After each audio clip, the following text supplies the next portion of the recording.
on YouTube. Good to go. You sure? Even with the blue line not complete? No, that's just showing it. You're actually going right now. Okay. All right, we call this meeting to order. First on the agenda is Pledge of Allegiance. I pledge allegiance to the flag of the United States of America and to the republic for which it stands, one nation, under God, indivisible, with liberty and justice for all. All right. We have no public presentations, no public hearings, adjustments to the agenda. Does anybody have any? Seeing none. Citizens' comments. Seeing none. Select board comments. Bob. I have a couple. Can everybody hear me? We can. Okay. All right. I had the privilege of attending the WBA meet and greet last night.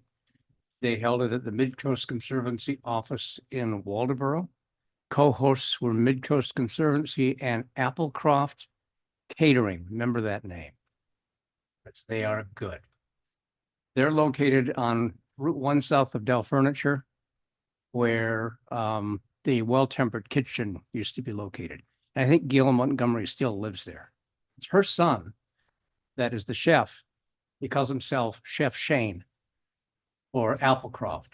And they served up local foods from American Unagi, Lakin's Gorgeous Cheeses, Borealis Bread. There was fish from Delano's, desserts by the incomparable Susan Price, amazing desserts.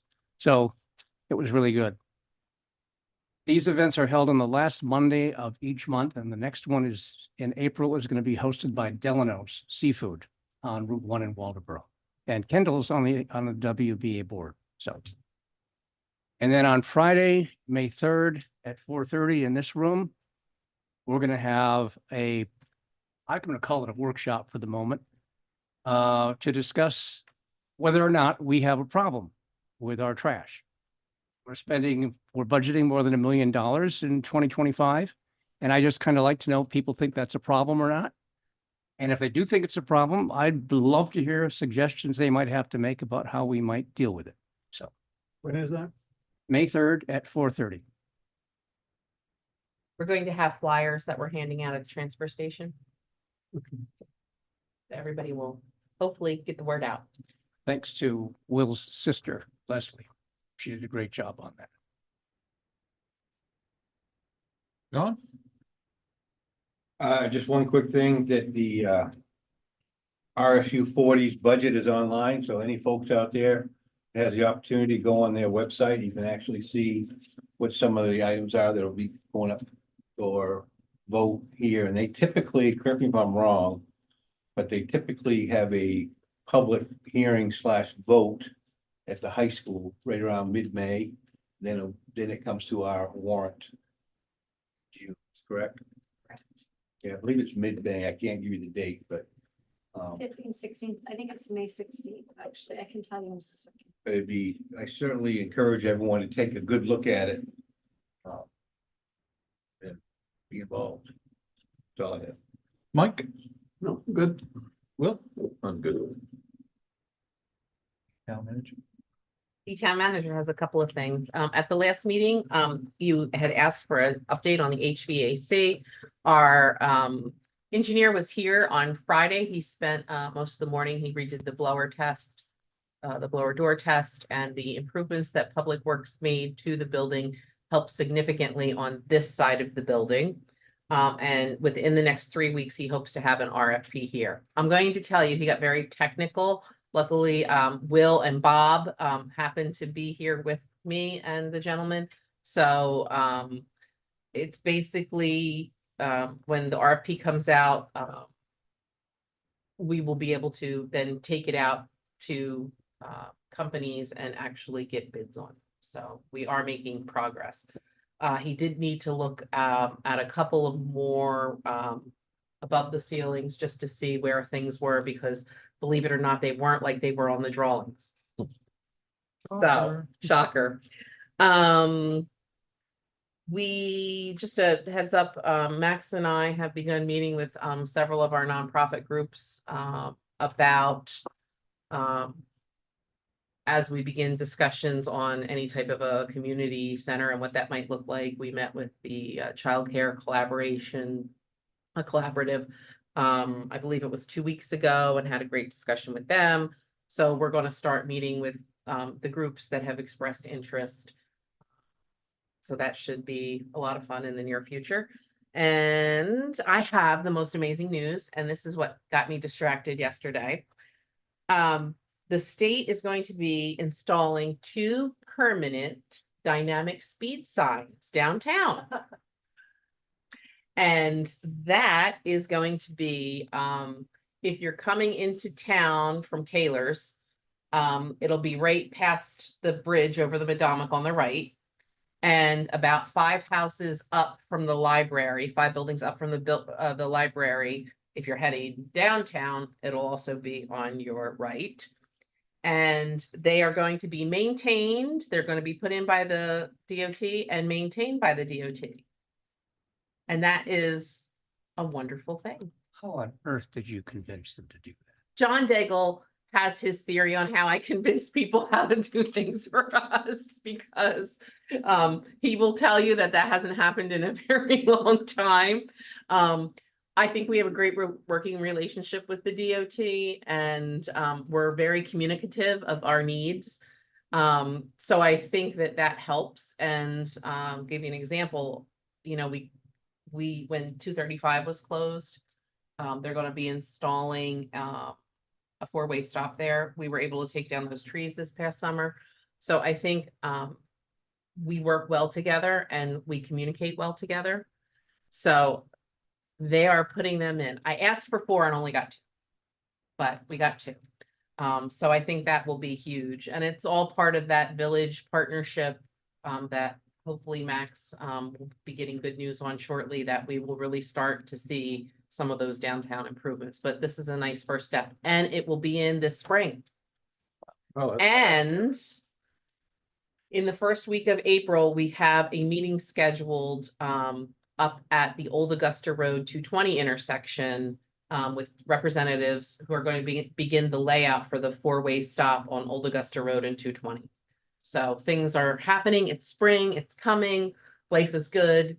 But the downtown speed signs made me so happy. That's one of the areas in town that we get a lot of complaints from, is speeding downtown. Oh, I got a letter from them, and I'm sure some of my neighbors must have. They want all kinds of information about the road along in front of my place, which is fine. I can give it to them. But they've talked about a culvert project on 220. Now, the only culvert near where I live that's any kind of major culvert, maybe there's one that goes into Sampson's Cove, and then there's another one that goes into the trailer park south of. Yeah, that one washes out all the time. Yeah, so I'm guessing that those are the 2, but I'm wondering why that affects me. Anybody? I haven't seen haven't heard anything about about that, Okay. but maybe it may affect you because they're gonna have to close that road for a period of time. I don't know. Okay, thank you. Sorry. Anyway, so yesterday was quite exciting. There was some dancing. There was some singing. Just letting you know. This is huge. So exciting times. That's all I have. Okay. My dynamic speed signs. no tabletop, though? Speed bumps, no tabletop. speed- Not yet. That's all part of the village partnership grant. Oh, But okay. this is I a gotcha. precursor to what all the good things that are Yep. about to come. Cool. What's next on the agenda is the consent calendar. Would somebody like to make a motion to approve the consent calendar? I'll make that motion. Is there a second? I'll second. Any discussion? Seeing none, all those in favor? All right, on to new business. Quarry Hill Project. I would believe that's probably Max's. Actually, Leslie's here. Oh, well, step right up. Wasn't sure what month, but I don't know. Get off I'll stand up here, just. you guys had a couple of questions that Save the best for last. from the last meeting. Yes, so I believe in your packets, you have some responses that were provided by Leslie, since there were a lot of questions on how the trail would be tracked and what's being done up there. I think that's all the key items. So I thought it would be nice if Leslie could just come up and give an overview. Okay. Okay. Well, thank you, Max. Yeah, hi. I listened to the last meeting, and I heard all the questions, and I wanted to just provide a response for you where I wasn't able to be here. Very excited about the support from the select board in the town on this project. I think it's really important for our community to have increased access to trails and a resource like that so close to the town and the elementary school and the high school. And if there's anything you'd like me to touch on particularly, or if you have any questions, I'm here and happy to answer. Oh, I just want to say the write-up. I didn't know you did it. Oh, yes. I apologize. I gave credit to the wrong person. She accepted it, so what the heck? But it was a really good write-up. Yeah, thank you. Nice pictures, and you answered, I think you answered the questions that we had, particularly how often is it going to be used? Who's probably going to use it? Is there a parking issue, and how do we solve it going forward? You've acknowledged that, so we have some work to do on that. Yeah, no, it was, and how it's used, it went into a lot of that stuff. Thanks, Bob. I appreciate that. I think it is an amazing resource and not just for mountain bike trails, for multi-use trails. I mean, as you saw for youth fishing at the quarry, there's so many opportunities up there and so many overlapping partnerships that I think are so important and showcase what the town can do when organizations and committees come together. And I do want to say that, Midcoast Trails and Midcoast Conservancy are amazing partners along with Midcoast May New England Mountain Bike Association chapter in making all this happen. So very excited about it. So how do you track how the trails are used, or do you have any idea? I put that in the information. I talked to our trail guys about it, and it's what I said. So there's trail trackers you can put at the beginning and the end of the trails. That would cost money to do. And I think somewhere like Quarry Hill, where there'll be multiple entrances and exits, you probably want to decide whether you just want to track on one trail instead of multiple trails. But it could be done if you want to track it that way. I think also you can tell by use of the trail, like when we have to do maintenance on it, you can tell if the trail is being used, by who it's being used, and things like that. So that's The mention tracking apps too that people use, like Strava and yeah, that's a good point. So, Strava, All Trails, any of these apps that people are logging, recording as they walk, their GPS trackers. You can go on any of those and see people using them by location. Like you can look at Quarry Hill on Instagram, for instance, or Facebook and see who's checking in there using it. But often when I go up there, I run into somebody using it. I was thrilled to run into some trail runners last year that I didn't know were out there running it. And it's neat to go and talk to the people that are and hear how they're utilizing it. And you did point out that it's not an extreme experience. It's a fairly mild one. So a fairly large population has access to it, would be able to use it from young to older people. Yeah, that's correct. The trail that went in last year, the 1/4 mile trail, along with the trails that would be put in this year, they're for all skill levels. They're relatively flat, low, mild terrain, so they'd be easy to use. Minimal impact to the environment. We've had Midcoast Conservancy come up and walk the trails with us. We've gotten their input. A couple of reroutes were done based on their feedback. So we are keeping that in mind as we build the trails. And I have so many dreams and hopes for it community-wise, but there is an amazing program, which I included in your packet, that specialized bike program. You can go for a grant and get bikes for an elementary school, and they'll train somebody how to, teach the kids how to ride bikes and go up there. And my hope is eventually we can get Miller School somehow involved up there and get kids understanding, the agricultural portion of it. We've got the blueberries up there. They can learn how that happens, biking, how they could be the future trail stewards. How do you take care of this property? is Spear still leasing property? Yes. Yeah, Spears leases the cornfield, yep. They still did it on. That's through the Midcoast Conservancy. That's why I probably haven't seen it. I noticed it. And I liked what you pointed out here is that it's the town's first multi-use trail system that allows mountain biking alongside other outdoor activities. which I thought was something Yeah, so the trails are designed for walking, hiking, running, jogging. You could do cross-country skiing and snowshoeing on them. They're not designed, I know there were some questions about four-wheeling, which is actually not permitted at Quarry Hill due to the easement that's already in place. Snowmobiles are grandfathered in and access there, but the trails are a little too tight for them and they're what's called a single track trail. So it's just meant for one way. But that won't encroach on any of their access. And historically, mountain bike groups and snowmobile groups work really well together because they're utilizing similar trails. And I've found most groups to be pretty passionate about working together on projects like this.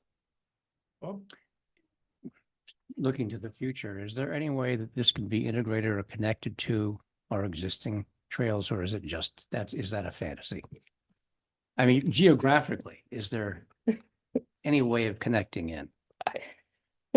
You know, I've got my big dreams. I don't want to be on record saying anything quite yet, but yes, I mean, I hope so. If you look at the maps and it's possible.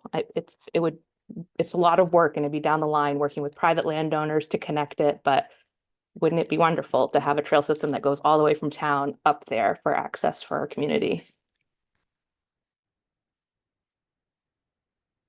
Any other questions? Thank you all for your support. Thank you. Thank all you. your time. Thank you. Yes. All right, food sovereignty. So we were going to have this discussion because we had received a email about this.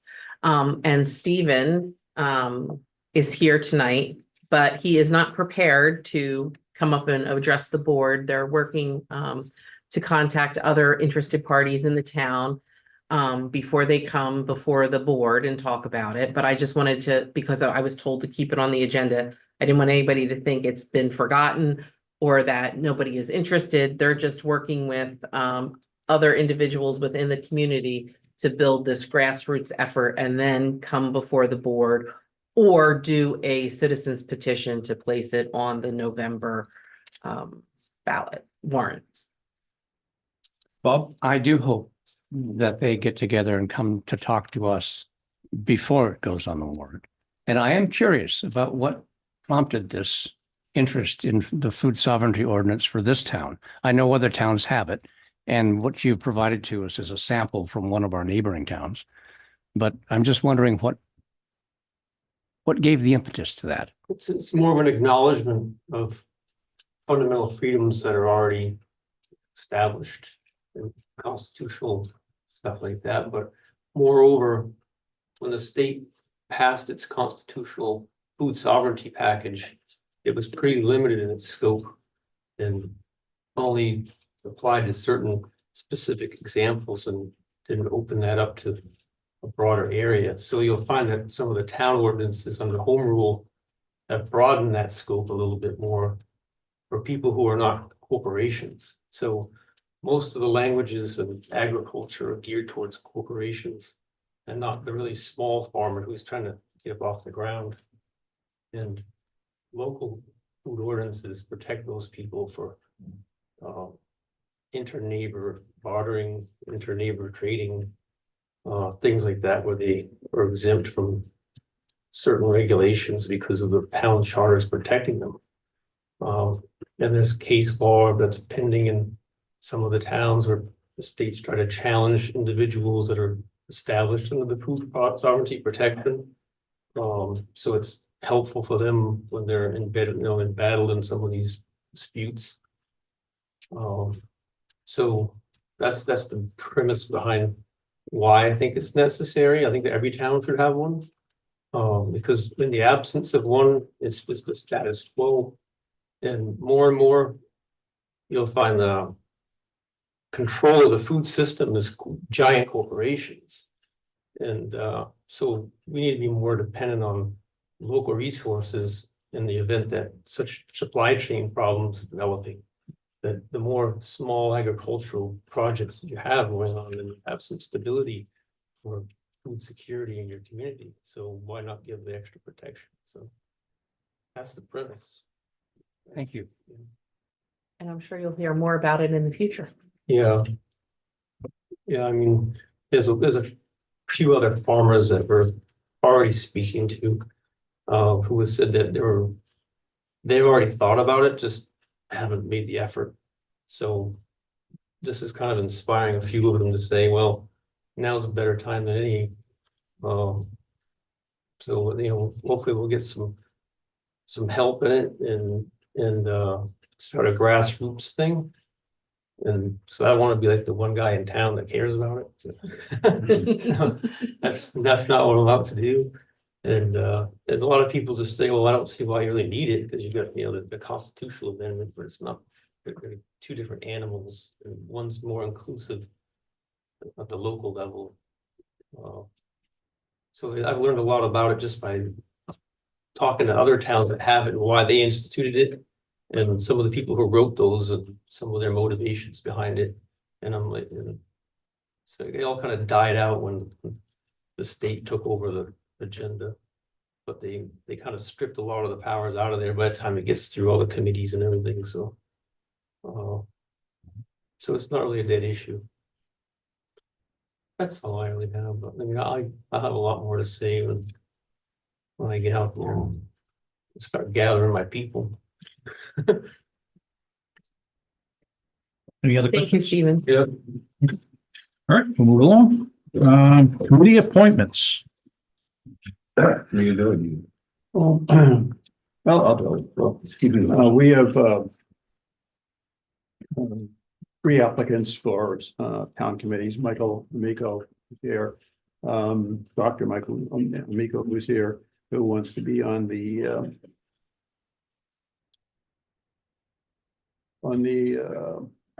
archaeology committee. And we all know Michael from his previous work on, for example, the Sylvania committee, and it would be my recommendation, based on my personal knowledge, that the board accept him onto the archaeology committee. Is there a second? Yeah, I'll second. Okay, any discussion? I certainly agree with what Mike was saying. We've seen his face around the town the last probably 6 months or so, quite a bit. And it's good to see some new people involved, and Mike is stepping up the plate and has some good ideas and good thoughts and wants to help join the community. Second that. All those in favor? Jay Greg? Yep. And next we have Gregory Rice. Greg filled out an application to join the Recreation Committee. Greg is an educator at Madonna Valley High School, been in the education field for I think it was 16 years or so, between Madomic and some other places around New England. He's local gentleman from Lincoln County, very involved in athletics, coached everything from little kids to big kids. And he's had a lot of involvement with the Little League and knows Marcus quite well as all the other members of the rec committee. And he certainly wants to help do good things for our youth and not only our youth, but also our average day person in the town of Waldeboro as far as recreation goes. And he was coach of several sports teams in his career. So he's a good choice. He's been around kids for a long time. And I'd recommend him for the recreation committee. Is there a second? Second. Any discussion? Seeing none, all those in favor? And the third applicant is Harbor Mitchell. And we have thought long and hard about this, and apparently, since he's not a Waldeboro resident, it's difficult to appoint him to a Waldeboro position. I would say impossible to appoint him to a Waldeboro committee position, an official committee slot. And that would be for the archaeology committee.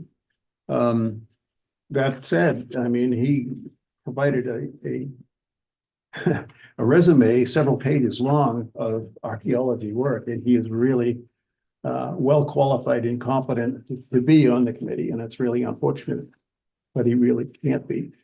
But there's these are public meetings. There are no reason that he cannot come there and sit in on the meetings and act as a resource. And I'm sure the other members of the committee would welcome his presence. He just wouldn't be able to be a voting member. So I don't think we can accept a motion. No, we certainly encourage him to be an advisor to the committee because as one committee member told me, he's the knowledge. And until the other two members that we have, we're looking for more members to be part of that committee. Get spun up on all his knowledge, which may be a long time. He could certainly be a good resource for us. Bob? I'm just thinking out loud here, dangerous to do, but maybe we could just make a motion to encourage him to become active with that group and act as a resource to that group, while not being a voting member. I'd make that motion if anyone wants to second it. Is there a second? I'll second it. Any more discussion? Technical advisor. All those in favor? Technical advisor. Other business? I see none. Items for the next agenda. I do. The EBC has a report that they would like to come and present to the select board at our next meeting. I think that would be fun. Okay. And we are also hopefully going to have a warrant to go over. It depends if you are at the budget committee are done on Thursday or not. If not, we'll be seeing you all again next Tuesday, along with the budget committee. I did want to say one thing. It was asked at the budget committee, but I think it bears repeating here.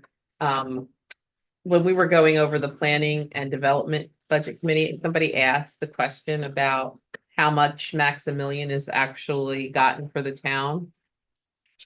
And his grand total of grants is $2,022,000. Well, I'm not. I'm even getting involved right now. Let's make it 3. But I just thought it was that's worth putting it out there, so. And I've been told that we do not have a board of assessors, that Daryl is going to hold that for our next meeting, Pam. I believe he's going to take that up in April. So we may have a board of assessors meeting in April. Cool. Anybody else get anything? Would somebody like to make a motion to adjourn? So move. Is there a second? Second. All those in favor? I don't think